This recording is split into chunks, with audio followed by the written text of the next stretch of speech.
श्री संकटनाशन गणेश स्तोत्रम्। नारद उवाच प्रणम्य शिरसा देवं गौरीपुत्रं विनायकं भक्तावासं स्मरेन् नित्यम् आयुकामार्थसिद्धये। प्रथमं वक्रतुण्डं च एकदन्तं द्वितीयकं तृतीयं कृष्णपिङ्गाक्षं गजवक्त्रं चतुर्थकं लम्बोदरं पञ्चमं च षष्ठं विकटमेव च सप्तमं विघ्नराजेन्द्रं धूम्रवर्णं तथाष्टकं नवमं भालचन्द्रं च दशमं तु विनायकम् एकादशं गणपतिं द्वादशं तु गजाननं द्वादशैतानि नामानि त्रिसन्ध्यं यः पठेन्नरः न च विघ्नभयं तस्य सर्वसिद्धिकरं प्रभो। विद्यार्थी लभते विद्यां धनार्थी लभते धनं पुत्रार्थी लभते पुत्रान् मोक्षार्थी लभते गतिं। जपेद् गणपति स्तोत्रं षड्भिर्मासः फलं लभेत् संवत्सरेण सिद्धिं च लभते नात्र संशयः। अष्टभ्यो ब्राह्मणेभ्यश्च लिखित्वां यः समर्पयेत् तस्य विद्या भवेत् सर्वा गणेशस्य प्रसादतः। प्रणम्य शिरसा देवं गौरीपुत्रं विनायकं भक्तावासं स्मरेन् नित्यम् आयुकामार्थसिद्धये। प्रथमं वक्रतुण्डं च एकदन्तं द्वितीयकं तृतीयं कृष्णपिङ्गाक्षं गजवक्त्रं चतुर्थकं लम्बोदरं पञ्चमं च षष्ठं विकटमेव च सप्तमं विघ्नराजेन्द्रं धूम्रवर्णं तथाष्टकं नवमं भालचन्द्रं च दशमं तु विनायकम् एकादशं गणपतिं द्वादशं तु गजाननं द्वादशैतानि नामानि त्रिसन्ध्यं यः पठेन्नरः न च विघ्नभयं तस्य सर्वसिद्धिकरं प्रभो। विद्यार्थी लभते विद्यां धनार्थी लभते धनं पुत्रार्थी लभते पुत्रान् मोक्षार्थी लभते गतिं। जपेद् गणपति स्तोत्रं षड्भिर्मासः फलं लभेत् संवत्सरेण सिद्धिं च लभते नात्र संशयः। अष्टभ्यो ब्राह्मणेभ्यश्च लिखित्वां यः समर्पयेत् तस्य विद्या भवेत् सर्वा गणेशस्य प्रसादतः। प्रणम्य शिरसा देवं गौरीपुत्रं विनायकं भक्तावासं स्मरेन् नित्यम् आयुकामार्थसिद्धये। प्रथमं वक्रतुण्डं च एकदन्तं द्वितीयकं तृतीयं कृष्णपिङ्गाक्षं गजवक्त्रं चतुर्थकं लम्बोदरं पञ्चमं च षष्ठं विकटमेव च सप्तमं विघ्नराजेन्द्रं धूम्रवर्णं तथाष्टकं नवमं भालचन्द्रं च दशमं तु विनायकम् एकादशं गणपतिं द्वादशं तु गजाननं द्वादशैतानि नामानि त्रिसन्ध्यं यः पठेन्नरः न च विघ्नभयं तस्य सर्वसिद्धिकरं प्रभो। विद्यार्थी लभते विद्यां धनार्थी लभते धनं पुत्रार्थी लभते पुत्रान् मोक्षार्थी लभते गतिम् जपेद्गणपतिस्तोत्रं षड्भिर्मासः फलं लभेत् संवत्सरेण सिद्धिं च लभते नात्र संशयः अष्टभ्यो ब्राह्मणेभ्यश्च लिखित्वां यः समर्पयेत् तस्य विद्या भवेत् सर्वा गणेशस्य प्रसादतः प्रणम्य शिरसा देवं गौरीपुत्रं विनायकं भक्तावासं स्मरेन् नित्यम् आयुकामार्थसिद्धये प्रथमं वक्रतुण्डं च एकदन्तं द्वितीयकं तृतीयं कृष्णपिङ्गाक्षं गजवक्त्रं चतुर्थकं लम्बोदरं पञ्चमं च षष्ठं विकटमेव च सप्तमं विघ्नराजेन्द्रं धूम्रवर्णं तथाष्टकं नवमं भालचन्द्रं च दशमं तु विनायकम् एकादशं गणपतिं द्वादशं तु गजाननं द्वादशैतानि नामानि त्रिसन्ध्यं यः पठेन्नरः न च विघ्नभयं तस्य सर्वसिद्धिकरं प्रभो विद्यार्थी लभते विद्यां धनार्थी लभते धनं पुत्रार्थी लभते पुत्रान् मोक्षार्थी लभते गतिम् जपेद्गणपतिस्तोत्रं षड्भिर्मासः फलं लभेत् संवत्सरेण सिद्धिं च लभते नात्र संशयः अष्टभ्यो ब्राह्मणेभ्यश्च लिखित्वां यः समर्पयेत् तस्य विद्या भवेत् सर्वा गणेशस्य प्रसादतः प्रणम्य शिरसा देवं गौरीपुत्रं विनायकं भक्तावासं स्मरेन् नित्यम् आयुकामार्थसिद्धये प्रथमं वक्रतुण्डं च एकदन्तं द्वितीयकं तृतीयं कृष्णपिङ्गाक्षं गजवक्त्रं चतुर्थकं लम्बोदरं पञ्चमं च षष्ठं विकटमेव च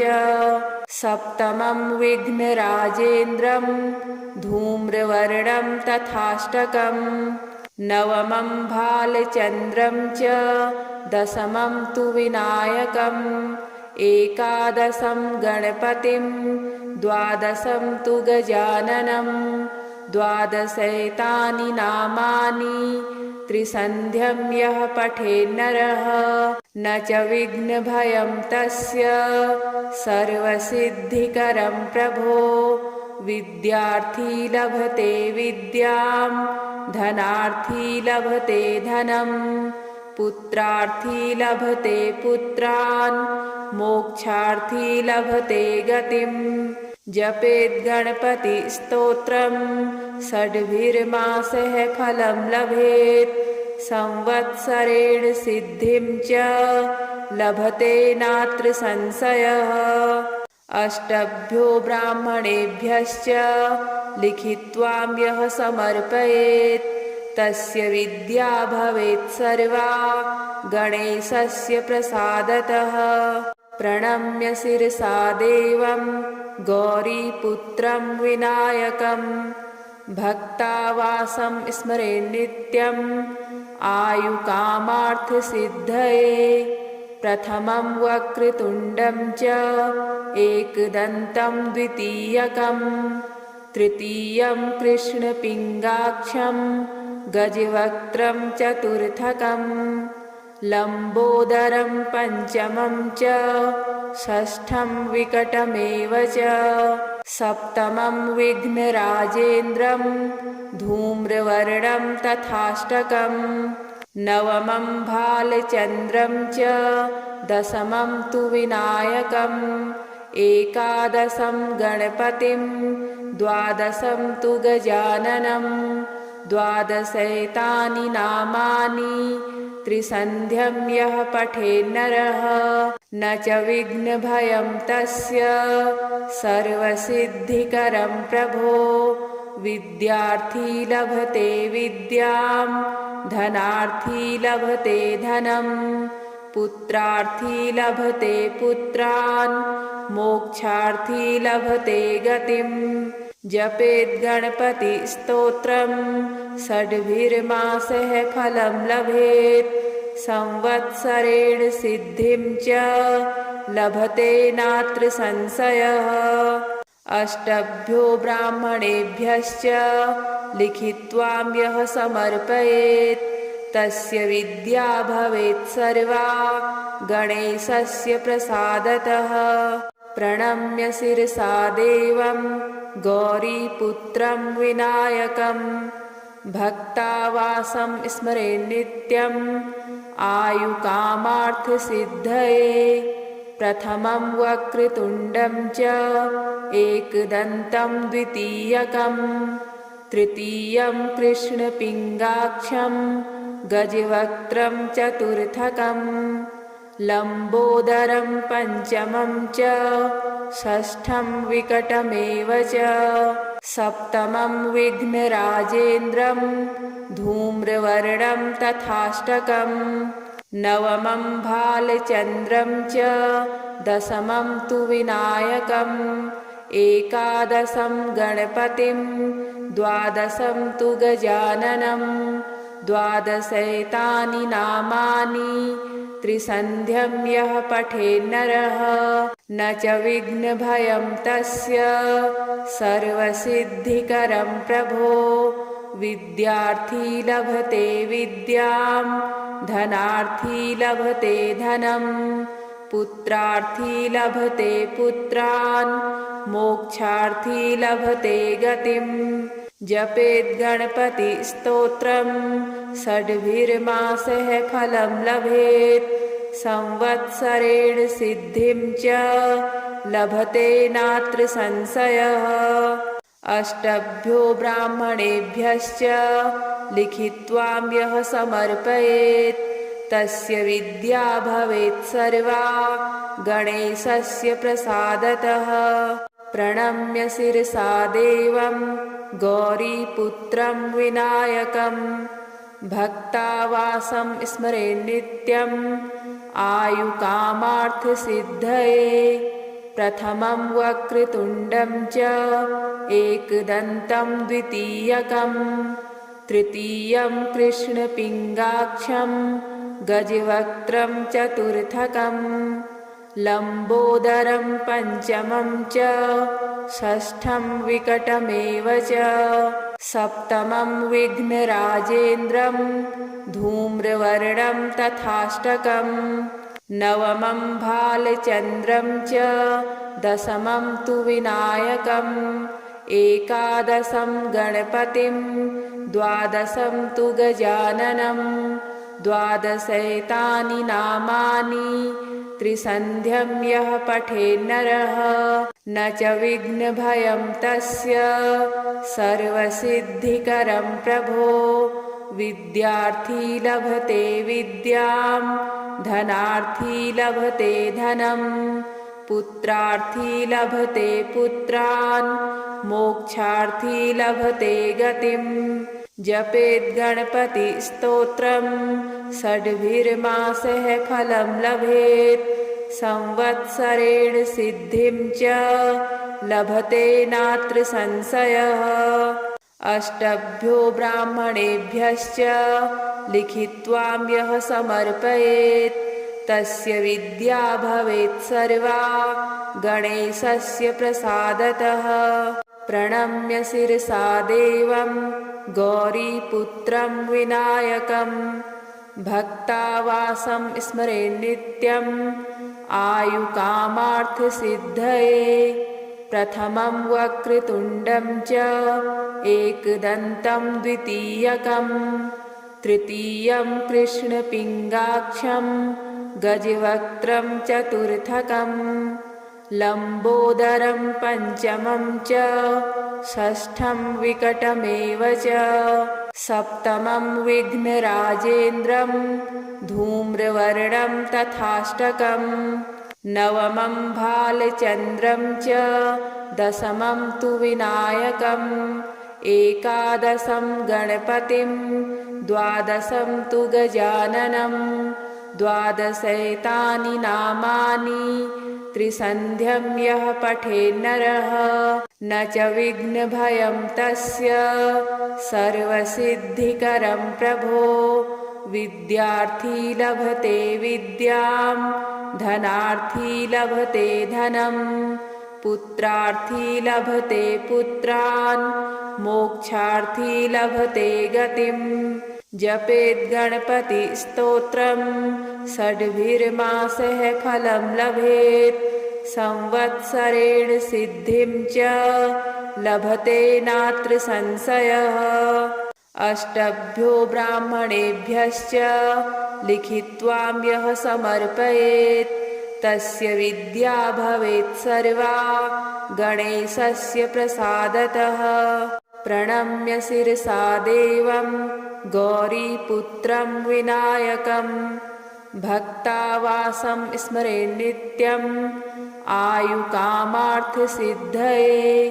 प्रथमं वक्रतुण्डं च एकदन्तं द्वितीयकं तृतीयं कृष्णपिङ्गाक्षं गजवक्त्रं चतुर्थकं लम्बोदरं पञ्चमं च षष्ठं विकटमेव च सप्तमं विघ्नराजेन्द्रं धूम्रवर्णं तथाष्टकं नवमं भालचन्द्रं च दशमं तु विनायकम् एकादशं गणपतिं द्वादशं तु गजाननं द्वादशैतानि नामानि त्रिसन्ध्यं यः पठेन्नरः न च विघ्नभयं तस्य सर्वसिद्धिकरं प्रभो विद्यार्थी लभते विद्यां धनार्थी लभते धनं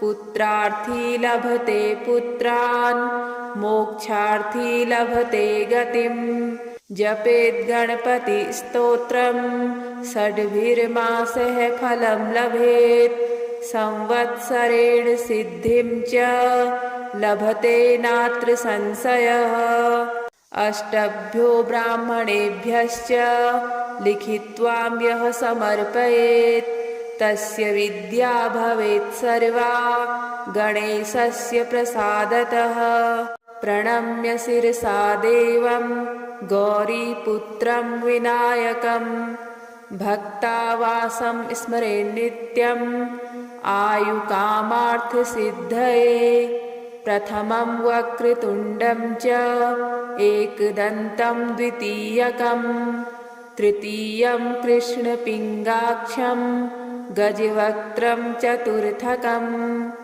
लम्बोदरं पञ्चमं च षष्ठं विकटमेव च सप्तमं विघ्नराजेन्द्रं धूम्रवर्णं तथाष्टकं नवमं भालचन्द्रं च दशमं तु विनायकम् एकादशं गणपतिं द्वादशं तु गजाननं द्वादशैतानि नामानि त्रिसन्ध्यं यः पठेन्नरः न च विघ्नभयं तस्य सर्वसिद्धिकरं प्रभो विद्यार्थी लभते विद्यां धनार्थी लभते धनं पुत्रार्थी लभते पुत्रान् मोक्षार्थी लभते गतिम् जपेद् गणपतिस्तोत्रं षड्भिर्मासः फलं लभेत् संवत्सरेण सिद्धिं च लभते नात्र संशयः अष्टभ्यो ब्राह्मणेभ्यश्च लिखित्वां यः समर्पयेत् तस्य विद्या भवेत् सर्वा गणेशस्य प्रसादतः।